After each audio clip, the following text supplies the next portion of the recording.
Hey there, and welcome. So today we're going to talk about something I think a lot of us struggle with, that intense pressure to be perfect in our relationships.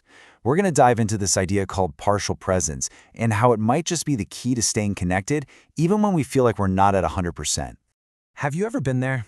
That feeling where if you can't be the perfect friend, the perfect partner, the perfect anything, then it just feels easier to disappear altogether?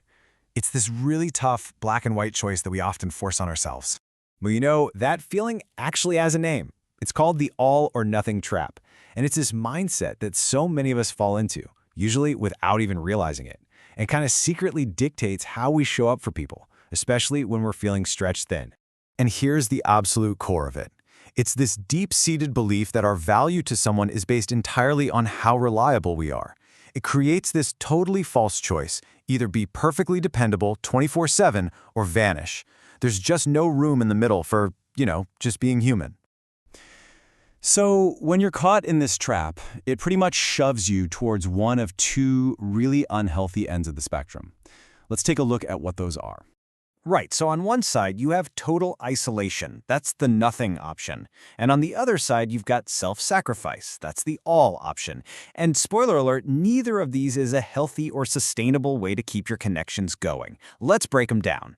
First up, let's talk about total isolation. This is when you decide, you know what, if I can't be perfect, I'm just not going to show up at all. You go off the grid when you get overwhelmed, and you start telling yourself the story that you're just a burden to everyone anyway. It's a really, really lonely place to be. And then there's the other extreme, self-sacrifice. This is where you drag yourself to show up, even when you are completely running on fumes. You're not really being present, you're performing reliability. It's all driven by this sense of obligation to be perfect for other people. And honestly, it's just a fast track to total burnout.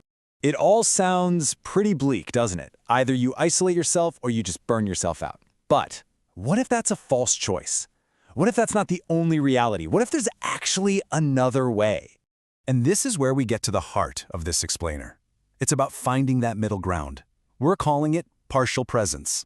And it's not about giving less, it's about being honest about what you're able to give. Now this is the crucial part.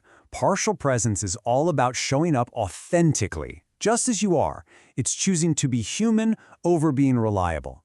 It's giving yourself permission to be tired, to be struggling, and to know that you are still completely worthy of connection. I mean, just imagine being able to say this to someone, I don't have much today, but I'm here.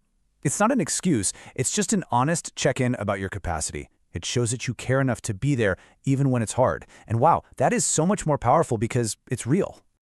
Okay, so this isn't always easy to do. It takes practice. It requires what we can call the skill of discernment, which is really just about knowing your own limits and being able to communicate them. So let's talk about how to actually practice that.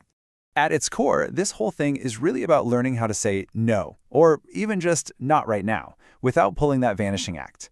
It sounds so simple on paper, but for a lot of us, making that shift can be incredibly challenging and pretty profound.